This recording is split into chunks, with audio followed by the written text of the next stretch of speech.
అందరికీ నమస్కారం. గత కొద్ది రోజుల క్రితం రాహుల్ గాంధీ మాట్లాడుతూ రిజర్వేషన్లు ఎక్కడ ప్రైవేట్ ఆసుపత్రుల్లో మాట్లాడితే అసలు ఏం మనిషి అనిపించింది. అద్భుతమైన వీడియో చేశా, బట్ వేరే వీడియోలు ఉండటంలో అది ఎక్కడ ఉండిపోయింది. బట్ ఖచ్చితంగా తీసిన ఇస్తాను, అది ఎప్పటికైనా ఉపయోగపడే వీడియో. ఇప్పుడు మందకృష్ణ మాదిగ రిజర్వేషన్ కోసం పోరాడాడు, రిజర్వేషన్ వచ్చింది, సంతోషం. మరి ఇప్పుడు ఆయన ఉనికిని కోల్పోతానని అనుకున్నాడో, లేకపోతే కన్వర్టెడ్ క్రిస్టియన్స్ అని చూసారా, మత మార్పిడికి గురై స్టిల్ నిజమైన ఎస్సీలను మోసం చేస్తూ వాళ్ళు రిజర్వేషన్ పొందుతూ ఉన్నారు. మన రిజర్వేషన్లకు సంబంధించి సుప్రీంకోర్టు తీర్పు ఇచ్చింది. ఏమని, ఎవరైతే ఎస్సీలుగా ఉండి క్రైస్తవం కానీ ముస్లింలు కానీ, అంటే బౌద్ధం, సిక్కు, హిందూ, ఈ మూడు మతాలు కాకుండా, అంటే ఈ భారతదేశంలో ఉన్నటువంటి మతాలు కాకుండా బయట నుంచి వచ్చిన మతాలను కనుక స్వీకరించినట్టయితే వారికి ఎస్సీ ఉండదు, వారికి ఎస్సీ ఎస్టీకి సంబంధించిన కేసులు కూడా పెట్టారని అన్నారు. వీడే ఇచ్చు. ఇప్పుడు ఈయన వచ్చేమంటున్నాడు, ఇప్పుడు దళితులనేమో గుడుల్లోకి రానివ్వరు, అలానే వేరే మతాలు పుచ్చుకుంటేనేమో వారికి దళిత హోదా పోతుంది అంటున్నారు. ఏంటి దారుణం అని చెప్పేసి అంటున్నాడు ఈయన. తర్వాత గుడుల్లోనట బ్రాహ్మణుని తీసేయాలట, పూజారులు గట ఎస్సీ ఎస్టీ బీసీలను పెట్టాలట. సార్ అదేమన్నా టీ కొట్టా సార్? ఇప్పుడు క్లియర్గా మనుశాస్త్రంలో కానీ ఋగ్వేదంలో కానీ అంతెందుకు భగవద్గీత శ్రీకృష్ణ పరమాత్మ కూడా ఏం చెప్పున్నాడు, జన్మనా జాయిత శూద్ర, పుట్టుకతో అంతా శూద్రులే, కర్మణా జాయిత ద్విజ, వేద జ్ఞానంతు విప్రాణ, బ్రహ్మ జ్ఞానంతు బ్రాహ్మణ. అంటే పుట్టిన ప్రతి వాళ్ళు శూద్రులే, పుట్టుకతో వాళ్ళకి ఏం తెలుసు, ఏం తెలియదు. తర్వాత నేర్చుకోవాలి. వారి కర్మలను బట్టి, చేసే పనులను బట్టి, వేద జ్ఞానాన్ని బట్టి, బ్రహ్మ జ్ఞానాన్ని సాధించిన దాన్ని బట్టి వారు బ్రాహ్మణులు అవుతారు. పుట్టుకతో బ్రాహ్మణుడినంత మాత్రాన వాళ్ళు పూజారులు అవటానికి లేదు. 7 సంవత్సరాలకి 17 సంవత్సరాలకి ఉపనయనం చేసి వేద పాఠాలు నేర్పించి నియమనిష్టలతో ఉంటూ బ్రహ్మచారులుగా ఉంటూ వేద పారాయణం చేస్తూ 3 పూట్ల కూడా సంధ్యావందనం చేస్తూ ఇలా ఎన్నో కఠోర నియమాలు పాటించి వేద జ్ఞానాన్ని సంపాదించి అప్పుడు వాళ్ళు పూజారులు అవటానికి అర్హతను పొందుతారు. ఇలా ఎవరైనా పొందవచ్చు. అయ్యా మందకృష్ణ మాదిగ్ గారు, మీ పేరు పూర్తి పేరు కృష్ణ అనుకుంటా. సో కృష్ణ గారు, మీకు తెలియదా, మన ఈ భారతదేశంలో దాదాపు చాలా గుడులలో 30 నుంచి 50% వరకు నాను బ్రాహ్మణులే ఉంటారు. పూజారులుగా కావచ్చు, పౌరోహిత్యం చేసేవాళ్ళు కావచ్చు, లేదా ఆ గుడిలో వచ్చేసి పూజలు చేసేవాళ్ళు కావచ్చు. ఎందుకు? అక్కడ వంశ పారంపర్యంగా వచ్చే ఉంటాయి, అక్కడ వాళ్ళకి తెలిసినటువంటి దాన్ని ఏమంటారు పూజలు రిమైనింగ్ ఉంటాయి.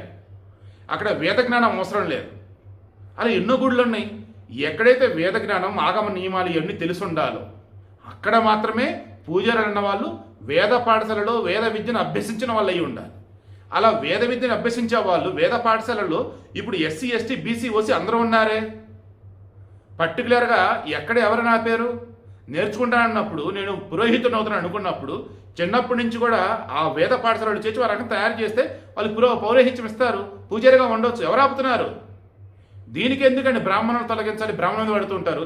ఏ బ్రాహ్మణులైతే వేల ఏళ్ళుగా 100 ఏళ్ళుగా ఎన్నో అవమానాలు భరిస్తూ ఎన్నో తట్టుకుంటూ మన వేదాలను కాపాడుతున్నారు, మన ఆచార వ్యవహారాలను కాపాడుతున్నారు, మన సంస్కృతి సంప్రదాయాలను కాపాడుతున్నారు. వారి మీద ఎందుకంటే ఇంకా ఏడుపు నాకు అర్థం కాదు. ఎస్, వారిలో కొంతమంది అంటరాంతరానికి సంబంధించి ఎంకరేజ్ చేసిన వాళ్ళు ఉన్నారు. వాళ్ళు ఇప్పటికీ మడి అంటూ ఆచారం అంటూ ఎవరైనా వాళ్ళ ఇంట్లో కొంతమంది రానివ్వకుండా ఆపుతూ ఉన్న వాళ్ళు ఉన్నారు. ఒప్పుకుంటా, నీకు నచ్చకపోతే మనం వెళ్ళొద్దండి. అంతేగాని వాళ్ళు చేసిన త్యాగాలు మర్చిపోతే ఎట్లా? ఎన్ని త్యాగాలండి వాళ్ళు చేసింది. అటు ముస్లిం పాలకులు, ఇటు బ్రిటిష్ పాలకులు ఎంతమంది ఇన్ని రకాలుగా వాళ్ళని వేధించింది. తర్వాత మీరు అన్నట్టు నిజమే, బ్రిటిష్ వాళ్ళు వచ్చినప్పుడు ఎక్కువగా క్రైస్తవం పుచ్చుకున్న వాళ్ళు అగ్రకులాల వాళ్ళు. ఇందులో బ్రాహ్మణ, కమ్మ, రెడ్డి, వెలమ అందరూ ఉన్నారు.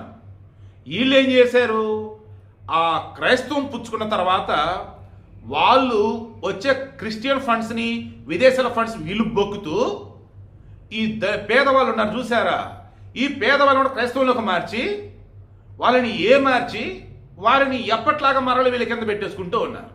ఇక్కడ మారాల్సింది ఎవరండి? పేదవాళ్ళు. నేను దళిత క్రైస్తవులు ఉన్నవాడు కూడా నేను యూజ్ చేయను. యాండ్ వచ్చింది దళిత క్రైస్తవులని అసలు క్రైస్తవులు అంతే. దళిత క్రైస్తవులు ఏంటండి? ఇంకా క్లియర్గా సుప్రీంకోర్టు ఒక పక్క చెప్తుంటే క్రైస్తవులకు వెళ్ళాక ఇంకా అంటరాంతరం ఎక్కడి నుంచి వచ్చింది, కులాలు ఎక్కడి నుంచి వచ్చినాయి అంటే మరలా దళిత క్రైస్తవులు ఏంటండి? అది ఎంత పాపం అండి అసలు.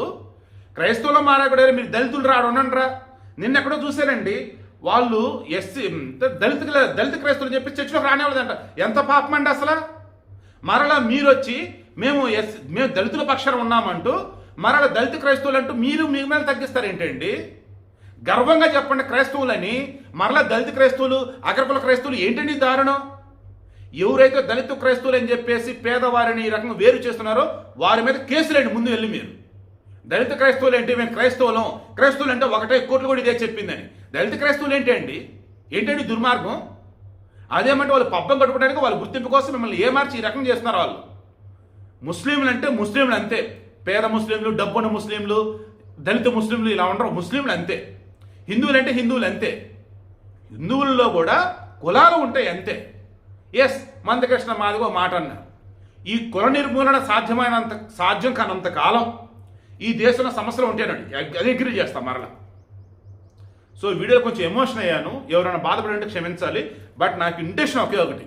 నా చిన్నప్పటి నుంచి వస్తున్నా, వాళ్ళు పేదవాళ్ళు కనుక అయితే వాడు కులం చూసి తక్కువ చేసి దూరం పెడతారు, లేదా వాడు మతం చూసి తక్కువ చేసి దూరం పెడతారు, లేదా వాడు పని చూసి దూరం పెడతారు. అరే దీని అమ్మ జీవితం ఇంకెన్నాళ్ళు రావాలని దూరం పెడతారు. మతం మారాడు క్రైస్తవుడు, దళిత క్రైస్తవుడు ఏంటి? ఎక్కడి వచ్చింది దళిత క్రైస్తవ మధ్యలో? తర్వాత పడేదో నార్మల్ పని చేసుకుంటున్నాడు. అరే ఆ పని చేసుకునేవాడు ఎవడరా నువ్వు? అసలు పనికి డిగ్నిటీ ఆఫ్ లేబర్ తెలియదు నువ్వెట్ట మనిషివిరా? ఇలా ఇది కూడా ఏంటో తెలుసా? ఓలల్లో డబ్బున్నాడు లేదా అగ్రకుల అహంకారంతో ఉన్నాడు ఉంటాడు, వాళ్ళకన్నా రిమైనింగ్ కులాలు ఉంటాయి చూసారా, వీళ్ళకి వీళ్ళే మొత్తం అరే నీది ఇది వేరు. నా చిన్నప్పుడు నిజంగా నాకు తెలియదండి. నేను క్రిస్టియన్లు అంటే ఎస్సీలు అనుకునేవాడిని, ఎస్సీలు అంటే క్రిస్టియన్లు అనుకునేవాడిని. ఆ తర్వాత నాకు తెలిసింది ఏంటంటే ఇక్కడున్న ఈ ఎస్సీలు వచ్చేసి మాల, ఊరు బయట ఇంకొక చోట ఉన్నారే వాళ్ళు మాది అన్నారు. అదేంటి అన్న, వీళ్ళగా పడదన్నారు. ఫ్యూజులు ఎగిరిపోయినా నాకైతే అసలు. ఎస్సీలు ఏంటి మళ్ళీ వీళ్ళకి పడపోవటం ఏంటన్న, కులాలు అన్నారు. అదేంటి కులాలు? వాళ్ళంతా క్రైస్తవులు కదన్న. బలివుడిని అలా కాదు, వాళ్ళు హిందువులు కూడా ఉంటారన్నారు. అవునా అంటే అప్పుడు ఎవరు అన్నారు సర్టిఫికేట్లో వాళ్ళు మాలా హిందూ, మాదిగ హిందూ అని ఉంటే వాళ్ళకి ఎస్సీ ఉండేది, వాళ్ళకి ఎస్సీ ఉండదని అన్నారు. బట్ నాకు అది బుర్రకు ఎక్కల. ఎంబీఏలోకి వచ్చా నాకు క్లారిటీ వచ్చింది. ఏదో 2-3 నిమిషాలు క్లోజ్ చేద్దాం అనుకున్నానండి. నా బాధలు ఒకే ఒకటండి, ఇంకెన్నాళ్ళరా పేదోళ్ళని ఇంకా బాధ పెడుతూ ఉంటారు. మీ ఉనికి కోసం, మీ గుర్తింపు కోసం, మీ పలుకుబడి కోసం మీ వాళ్ళని మీరే ఇంకెన్నాళ్ళ రకంగా చిన్నపోయేలా చేస్తారా? పాపం రా. క్రైస్తవులు అంటే క్రైస్తవులు అంతే. దళిత క్రైస్తవులు ఏంటి, అగ్రకుల క్రైస్తవులు ఏంటి ఆ దుర్మార్గం, ఏంటి ఆ పాపం? మీ ఉనికిని కాపాడుకోవడం కోసం క్రైస్తవులకు వెళ్ళిన తర్వాత వాళ్ళు గర్వంగా గొప్పగా క్రైస్తవులని చెప్పుకునేలా చేయండి.